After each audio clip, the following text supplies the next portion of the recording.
Hey, it's BT. What's going on? I'm giving you the BT GP review of Motegi. That's a tongue twister, isn't it? The BT Motegi GP review. Anyway, I got a plane to catch. I've been traveling all day. Anyway, you don't want to hear about my life. Let's talk about GP. Can it get any better than this? Let's start off with Moto 3.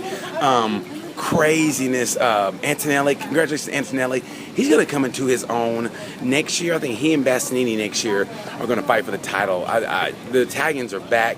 Good for him. I think it's going to be him and Bastianini. But this year, it's all Danny Kent. Danny Kent's going to win it. Congratulations to Antonelli. I think Miguel Oliveira, if he wouldn't have screwed up the first 3 or 4 races of the year, he'd be in the title hunt. He's almost going to get second. If Bastianini's not careful, he's going to get second. But weird race. For the first time ever, Moto 3 wasn't the best race there was. I mean, seriously. I mean, it's still good though. It's like leftover pizza. Like you warm it up. It's like, it's still pretty good. It's still pretty good. I mean, it's not like like fresh pizza, but it's still pretty good. So Moto 3 was still pretty good. A lot of wrecks out there, a lot of crashes out there. I wanted Ono to win on his, he's Japanese and it's a Japanese track, so I wanted Ono to do well, but he didn't. I turned like I'm from New York. Anyway, but anyway, Moto 3 was good. Congratulations to Antonelli. Congratulations to Navarro and Miguel Oliveira. If there was another week, if there was another 2 or 3 weeks, I think he'd be into something. Anyway, Moto 3 was good. Moto 2, tight shoes did it. Props to Tito. He had a broken arm, and he still tried to go out there. A broken arm. My arm hurts, and I don't even go swimming. There's no contact in swimming. It's the easiest thing you can do, and my arm hurts. There's no technical. It just hurts. Let's say you sleep on it the wrong way, and you go, oh, it kind of hurts. I don't even go swimming. And he's trying to ride a motorcycle. So props to Tito. He tried, but he's a class act. He tweeted out to Zarco, congratulations, Zarco. Tight shoes did it. What a champion. Nobody talks about how great of a champion. He's won 7 races this year. I think he's missed the podium maybe once. Man, Zarco's having a great year. Congratulations to Tight Shoes and great backflip. He didn't do a great dismount. That dude was on it like a bad suit at Walmart. Anyway, congratulations to him. Congratulations to Jonas Folger and little Sandro Cortese. Good for Sandro. He rode a great race. Good for him. Props to him. Let's move on to Moto GP. Oh my God, was that not good? First of all, the Japanese. I mean, I've been to some GPs. I don't want to brag, but I've been to my share of GPs. I've been to Italy. I've been to Mugello. The Italians are crazy. Great fans are crazy. I've been to Assen. I loved Assen. Assen was just Assen. I want to go back to Assen. I love Assen. One of the few places in Amsterdam. One of the few places I could see myself living. I could marry an Assen girl. That don't sound right. Anyway, an Assen girl. Anyway, I like it, but something about the Japanese, the way maybe because they built the motorcycles. They built half the bikes on the grid, Yamahas and Suzuki. I mean, no offense, but it's not like those bikes coming out of Finland. So the Japanese, there's something about the Japanese, and I don't know. Maybe it's me, but I think their track workers are quicker than any other place. And they just, I don't know. They just do it a little different, and it's kind of cool. I can't wait to go to Motegi someday. Hopefully, if I'm lucky, we'll go to Motegi. But let's move on to the race. Man, could you have not predicted a better front row? First of all, if you watch qualifying, there's more to it than you think it is. Qualifying, how great was that? What you didn't see, what happened was, in QP2, Lorenzo went out, and Rossi's guys were like, hey, go. And if you got to watch it. If you guys have MotoGP.com, if you have the video package, watch qualifying 2 when Rossi's guys were like, go. And Rossi got up. As soon as Lorenzo left, Rossi left. And Lorenzo didn't see that. So Lorenzo's waiting for the light to turn green for him to get onto the track. It sounds weird, like to turn green, like he's at a stoplight. But it is a stoplight. Anyway, and he didn't realize Rossi was behind him. Rossi didn't get beside him. He got behind him like he's like, you can't see me. You can't see me. And he got behind Lorenzo, and he just, and so Lorenzo didn't know it. So he didn't really get a toe, but he kind of did, but he didn't, but he kind of, like he didn't, but he kind of. But anyway, so it was a lot of mind game. I thought that was brilliant by Rossi. Brilliant. He almost got pole. The front row, you cannot ask for a better front row. I mean, you know what that's like, honestly? That's like for a fantasy. If like at the same time, you know who knocked on your door at the same time? Beyonce, Anna Kournikova, 5 years ago. Anna Kournikova and Serena Williams. And they go, hey, you want to party? And you're going, That's what that was like. It was like the all-star team. It was Lorenzo, Rossi, and Marquez on the front row. You can't ask for a better front row than that. And of course, Marquez screwed up the front row. I mean, he screwed up on the start like he always does. And honestly, when Lorenzo took off, I thought, okay, this is it. But nobody could have predicted that finish. I mean, seriously, nobody could have predicted that finish. Because when Lorenzo leaves, I mean, Lorenzo's so fast, even Superman would be like, oh, Lorenzo's in front? Hey, I can fly, but I can't fly. That's Lorenzo. I mean, I got a cape, I got superpowers, but that's Lorenzo. That's how fast he is.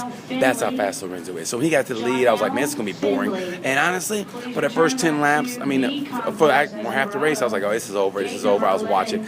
And then all of a sudden, out of nowhere comes Danny Pedrosa. Who could have predicted that? Nobody. Nobody could have predicted that. I would have predicted, honestly, seeing Donald Trump at a Los Lobos concert before I would have predicted Danny Pedrosa winning that race. He came out of nowhere. It was beautiful the way Danny did it, smooth, beautiful, and they had nothing for him. It was big. And congrats. I know we all talk crap about Danny, but Danny has won 50 races. That's a lot of races. He's one of the all-time greatest riders of all time. He just hadn't won a Premier Class championship. Props to Danny. He looked so cute too. It's like, way to go, little Danny. He's like, thanks. I mean, it was so beautiful, man. So good for Danny. He got the win. He got the podium. And Ross. Honestly, Lorenzo had to wake up like, is that rain? I mean, see, he had to be like.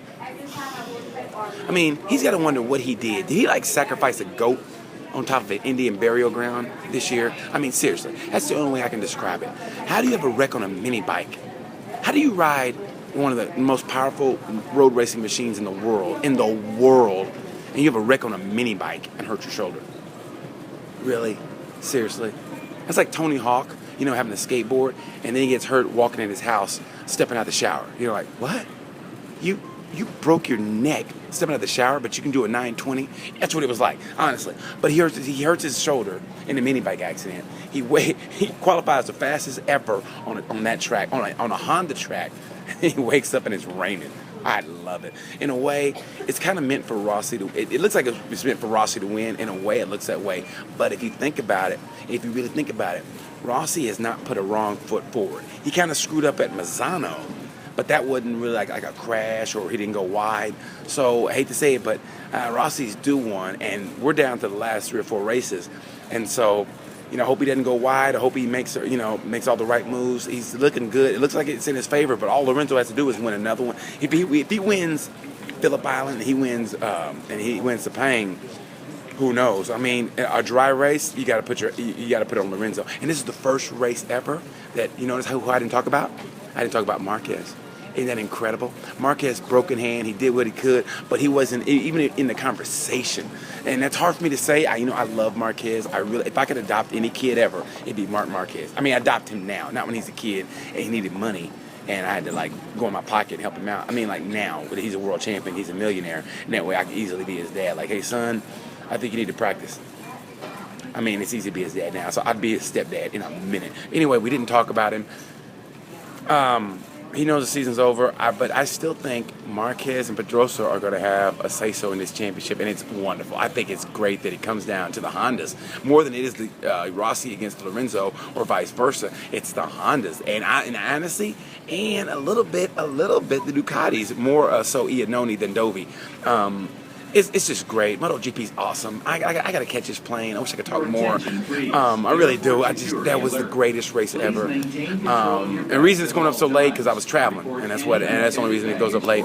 I was traveling. I was in a third world country, which means, and that's why I can't get it out when I want to. Anyway, listen, thank you guys for watching, and I really appreciate that. And I hope you love the race like I did. I mean, and honestly, in Australia, let's hope for the rain. Wouldn't it be great if Lorenzo set the greatest track time ever?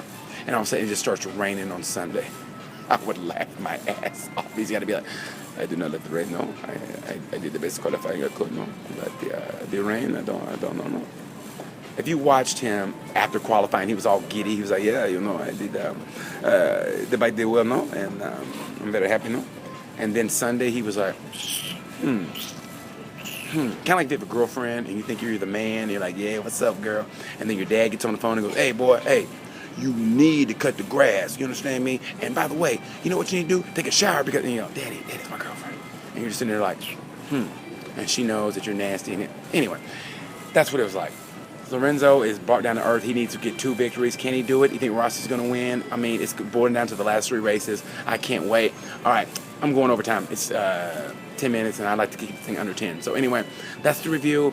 It's going to be great. It's coming out to the wire. I really think Danny Kent is going to wrap this thing up next week. I think Danny Kent's going to wrap this up next week. I think he will. It's gonna, if it's a dry race, it's all going to be Danny Kent.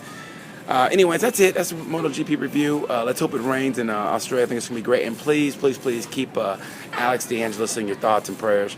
It was a bad one. And, yeah. So just keep Alex DeAngelis in your prayers. And hopefully we get some positive vibes going toward him. And he'll be all right. All right. Thanks a lot for listening. Appreciate you guys. And I'll talk to you later. All right. Take it easy. Peace.